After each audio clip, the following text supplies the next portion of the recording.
Eu recebi uma pergunta aí de um inscrito, o Lucas, muito interessante. Há um tempo atrás eu tinha feito um vídeo falando sobre isso, talvez ele não tenha visto. Só que ele fez mais coisas envolvendo esse assunto, então eu achei interessante. Que vem a ser sobre as convenções. Há um tempo atrás eu falei sobre confusão que há. Percebam que existem vocal coaches aí, brasileiros, que usam para ensino a numeração americana. Eu não sei em que parte do mundo que esses vocal coaches moram. Alguns eu sei, porque alguns falam nos vídeos. E, por exemplo, vou usar o exemplo de um dos mais famosos aí da internet, que é o Márcio Guerra. Eu sei que ele mora lá para os Estados Unidos. Eu não sei se é Estados Unidos, mas eu sei que ele mora para fora do Brasil. E lá, de fato, então, ele está seguindo a numeração americana da convenção de notas. Então, ok, até que eu entendo esse ponto aí. Mas, por exemplo, se você mora no Brasil e você vai ensinar, você não precisa usar a convenção americana. Porque aqui nós não usamos a convenção americana. E por que nós não usamos a convenção americana? Porque a convenção americana, ela é assim, porque o dó central lá é o 4. Em compensação que a nossa convenção, como eu falei no outro vídeo, ela influenciada diretamente pela convenção italiana, tem como dó central o 3. E aí que mora a confusão. Por quê? Porque esse negócio de ficar só o 4, só G5, F5, F4, D5, Ré 4, isso fica confuso. Perceba que quando você vê alguém falando nesse D5, que na verdade é o Ré 4, traduzindo para nossa convenção, tá? E a sonoridade, Daniel, muda a sonoridade? Não, é a sonoridade, é a mesma. Até porque não é como que se fosse uma oitava a mais ou uma oitava a menos. Na verdade, é por ser um dó central diferente do outro. Então, enquanto você tem o dó central da convenção brasileira sendo o 3, lá é o 4. Para deixar bem claro, bem perceptível isso. Agora, continuando então. Quando você estuda comigo, por exemplo, eu uso o dó central como 3, porque eu uso a convenção brasileira, eu sou brasileiro, não há necessidade de eu ficar usando a convenção americana. Mas existem outros coaches aí que moram no Brasil, inclusive, não haveria necessidade deles ficarem ensinando convenção americana. E eles ensinam seus alunos com a convenção americana. Aí, por exemplo, esse aluno chega aqui e fica confuso. Eu já tive comentários aqui no canal de pessoas vindo me abordar e perguntando, colocando a numeração americana. Então, eu acabo tendo que fazer esse tratamento para eles como que na convenção que eles aprenderam. Só que, na verdade, eu não gosto de ter que estar falando sobre de ter que estar explanando na convenção americana, porque eu não estou tratando com americanos, eu estou tratando com brasileiros. A maioria não. Na verdade, todas as pessoas que vêm me perguntar coisa, elas são do Brasil. Os novos inscritos, os antigos, se tem inscrito de fora do Brasil, é pouquíssimos. Na verdade, tem uma margem aí de 2%, isso é muito pouco, de 130 e poucos inscritos que tem. Digamos que, não sei, 2. E o resto dos 130 e poucos vai ser brasileiro. Então, de fato, pessoal, confunde muito, tá?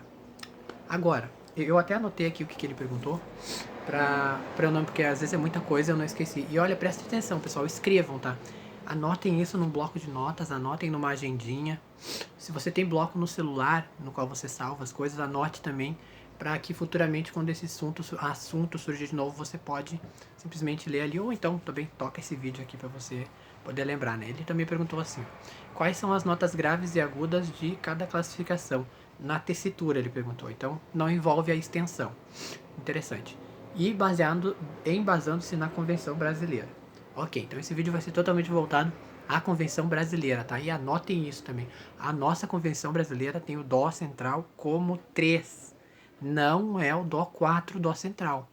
O C4, o C4 é lá na Convenção Americana. Se vocês são brasileiros, não há necessidade de vocês ficarem pensando ou se iludindo como que o Dó central de vocês fosse o 4. Porque não é. O dó 4 aqui para nós brasileiros é o dó agudo do tenor. meu dó agudo, por exemplo, tá? Em voz de peito, inclusive. Então vamos lá.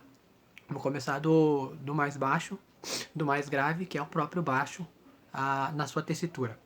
Qual é a nota mais grave do baixo? É o Fá na oitava 1. O grave alcança o Fá na oitava 1. Então ele vai depois para Sol, Lá e Si, canta toda a oitava 2 e sua voz termina em um Dó 3. A nota mais aguda de um baixo vai ser um Dó 3. Isso em voz, tá, pessoal?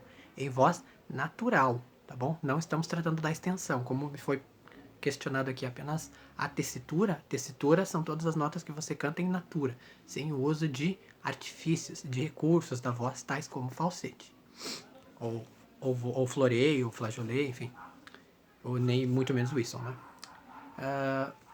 A segunda voz vai ser o barítono. Barítono tem a sua extensão, ó. Olha que eu tô me confundindo. Tem a sua tessitura desde Si1 até o Sol 3. Então ele canta o Si1, canta toda a oitava 2 e a sua extensão em natura acaba lá pelo Sol 3. Existem as subcategorias que podem alcançar em voz o Sol sustenido e existem os raríssimos barítonos altos que cantam o Si3. E raríssimos barítonos que conseguem fazer o dó, pessoal, mas é muito raro, tá? Assim, praticamente inexistem barítonos hoje em dia que vão ter o dó em voz. A maioria é vozes mais voltadas aos graves e que cantam em natura até o sol, tá? As subcategorias, então, vão cantar o sol sustenido e raramente o si. Em voz, nós estamos falando. E o tenor? O tenor tem a sua tessitura desde dó 2 até o nosso dó 4. Em natura. Sem mistura de voz para cantar esse lá, si e dó. Em voz de peito. Não é folclore, não é mito, não, pessoal. Por mais que o dó seja uma frequência altíssima, o dó é 500 Hz, como eu falei no outro vídeo, o dó é 500 Hz de potência sonora. Isso é bastante coisa, é bastante coisa. Quando você parar pra pensar que o dó 5, por exemplo, da soprano, é apenas o dobro disso, apenas, ó, na verdade é muita coisa, né, mas o dó 4 já não é pouca coisa, né. E o homem tenor é capaz de cantar essa essa nota em voz de peito, então de fato, pessoal, quando você pegar um tenor, quando você for escutar um tenor bom, que saiba cantar, você vai ver o quão aguda é essa voz. Eu me surpreendo até hoje, olha que eu já estudo canto há anos. E eu me surpreendo até hoje. Gabriel Henrique tá aí, não me deixa mentir. Vocês vão ouvir aquele homem falar, vocês vão ouvir ele cantar. Aquela voz que né, ela flutua. Falando, a voz dele já flutua já. Ela vai flutuando, parece que, né, ele nunca caminha com os pés no chão, não, ele está sempre palmitando, assim, tudo muito leve, cantando então não se fala, a leveza daquela voz. É um tenor bom, não é? E na ópera, bom, na ópera todos, mas o meu favorito, o meu predileto, é o Luciano Pavarotti, tá? Não houve um tenor maior do que o Luciano Pavarotti pra mim, tá? Agora nós vamos para as vozes das meninas.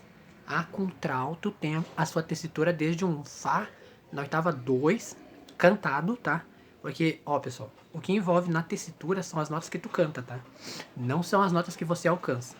Ah, mas eu sou contralto e eu consigo alcançar o Dó 2. Mas você alcança, você canta, você tem que ser capaz de sustentar esse Dó aí, tá bom? Isso aqui é uma coisa para as meninas. Porque, mas eu tenho a voz grave, eu sou contralto, mas eu chego no Dó 2, mas você canta, você sustenta esse Dó. Como que fica a gestão de ar? Como que fica a respiração? Porque se fadiga, então não faz parte da tessitura. Se essa nota sai com conforto, então ela está na tessitura. Se você tem que sentir que baixa muito, tem que quase chegar no vocal fry. Isso aqui não tá saudável, isso aqui não tá correto. Isso aqui tá exigindo esforço demais do corpo, tá cantando em áreas indevidas. Não é correto. Então a tessitura da contralto vai desde Fá 2 até o... Aqui confunde, pessoal. Aqui confunde, porque até hoje eu nunca vi uma contralto cantando a nota Lá na oitava 4. Nunca vi. Assim, claro, ó, na ópera, eu já vi contraltos fazendo até o Mi 4. E olha que a ópera são cantores competentes, né? Nós sabemos que na ópera são cantores competentes e preparados. Mas o Lá, porque assim, no estudo de classificação vocal, desde os primórdios, eles já colocam que a contralto é capaz de chegar até o Lá. Eu, na minha vida, nunca vi uma contralto fazer lá. Ao menos não em voz. Então, né? Aí já gera uma confusão. Agora, uma contralto boa irá cantar até o Mi 4. Uma contralto mediano vai, com esforço, chegar até o Dó 4. E uma contralto sem estudo, provavelmente, vai parar na metade da oitava 3, muito semelhante ao barítono, tá bom? Isso aqui são, né? São comparações que eu estou fazendo, né? Não são conjecturas, tá? Conjecturas se eu não soubesse, mas eu estou fazendo comparações, tá bom? Baseado, claro, no que eu já estudei, no que eu já sei. Da ópera, é claro, né? E do estudo de voz mista e do estudo do conservatório. A voz da mezzo. A voz da mezzo, ela pra mim, ela é das mais versáteis que há. Como a do barítono também, só que a da mezzo é mais versátil ainda. A mezzo, em comparação a contralto... falando da contralto, só pra terminar o ponto da contralto, é capaz sim, eu já vi contraltos cantando até o ré, tá? Mas é raro também, tá bom? A própria voz da contralto, ela já é uma voz mais rara de se achar. Hoje em dia, então, pior. Mas existem contraltos que são capazes de alcançar até o Ré 2. Só que o Dó e o Si da oitava 1 já não alcança, tá? Nem o Dó 2 e muito menos o Si 1, tá bom? Se alcançar, não faz parte da tessitura. Se foi simplesmente o vocaliza que ela pode ter feito e ela alcançou. Se ela raspar com o vocal fry, ela pode acabar chegando nessas notas, mas não faz parte da tessitura. Prosseguindo então, a mezzo tem a sua tessitura de Lá 2 até o Lá 4. E essa, de fato, eu já vi muitíssimas mezzos que cantam, de fato, do Lá até o Lá 4. Agora, envolver mais notas abaixo do Lá, sim, também já vi mezzos que alcançam até o Fá. Porque na ópera, por exemplo, às vezes faltavam contraltos. De fato, é tão raro contraltos que na ópera eles usavam, na verdade, eles convidavam as mezzos para fazerem certos treinamentos nos quais elas desenvolvessem seus graves, que já não são ruins, são graves bons, os da mezzo, que em muito se assemelham aos graves da contralto. Então, se houvesse falta de contralto, muitas vezes mezzos eram chamadas para substituí-las, e faziam isso com beleza e elegância, e sem forçar nada. Então, as mezzos podem fazer treinamentos para chegar até o Fá da contralto. Agora, até o Ré, que algumas contraltos profundas chegam, aí a mezzo já não chega, tá? Com aquele brilho e com aquela leveza que ela pode cantar o Lá ou o Fá na oitava 2. Esse Ré, que algumas contraltos podem cantar, a mezzo já não vai, tá bom? Assim, pessoal, fisiologicamente, naturalmente falando, não, tá bom? Agora, se a pessoa for querer forçar os limites da sua musculatura, aí, bom, aí vocês já sabem, né? Vai gerar dano, calo, nódulo e fenda. Então, paramos por aí, tá bom? Então, a nota mais aguda da mezzo, isso é em voz, tá? Vai ser o Lá. Então, ela canta de Lá a Lá. De Lá 2 a Lá 3, uma oitava. E de Lá 3 a Lá 4, 2 oitavas. Então, a mezzo canta 2 oitavas. E, por último, nós vamos à voz da soprano.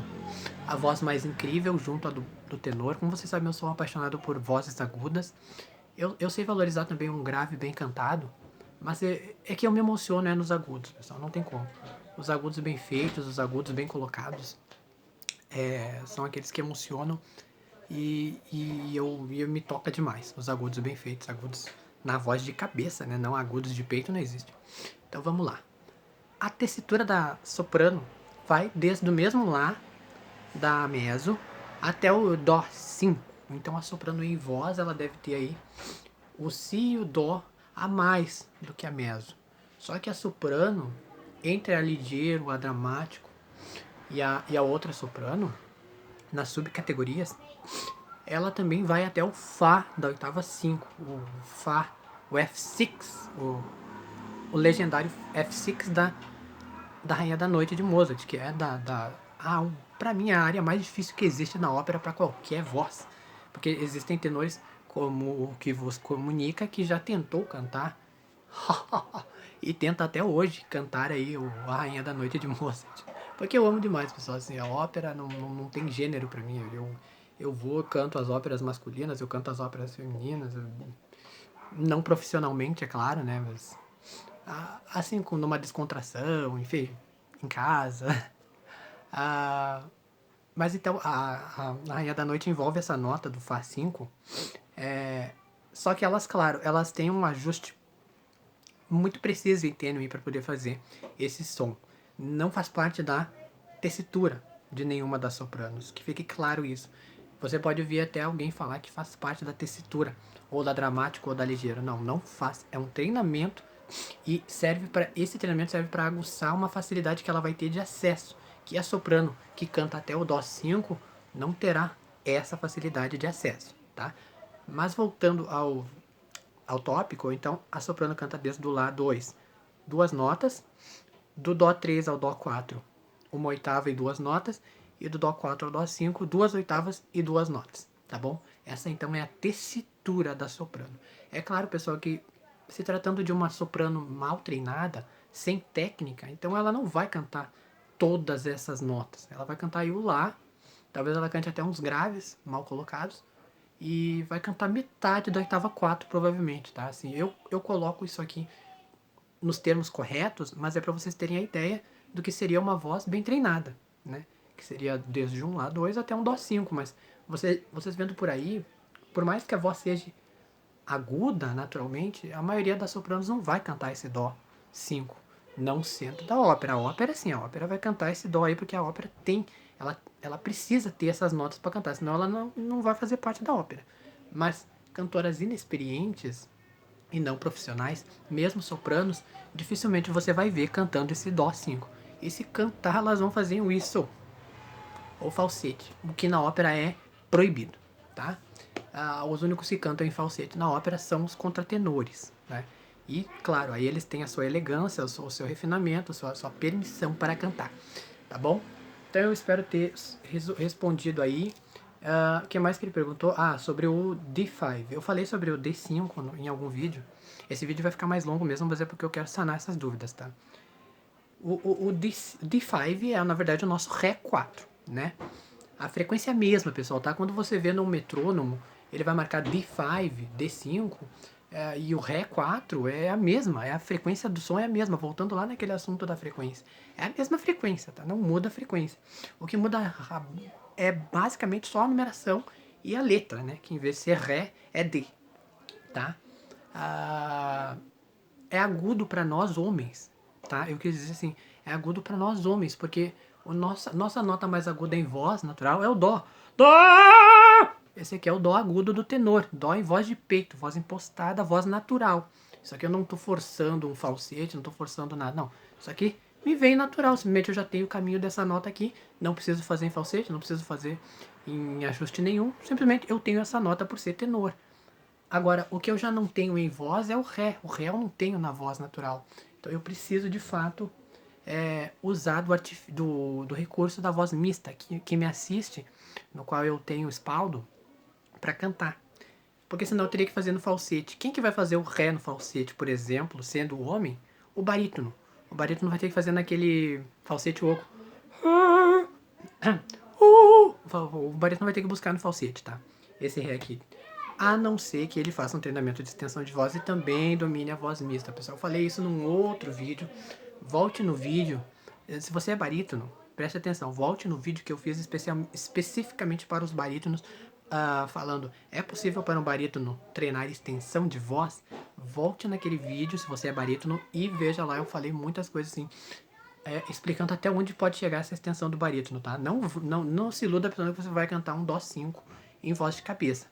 Mas é capaz de você desenvolver um whistle voice após você treinar tanto a tua voz de cabeça para chegar até um Fá sustenido 4 ou Sol 4, tá?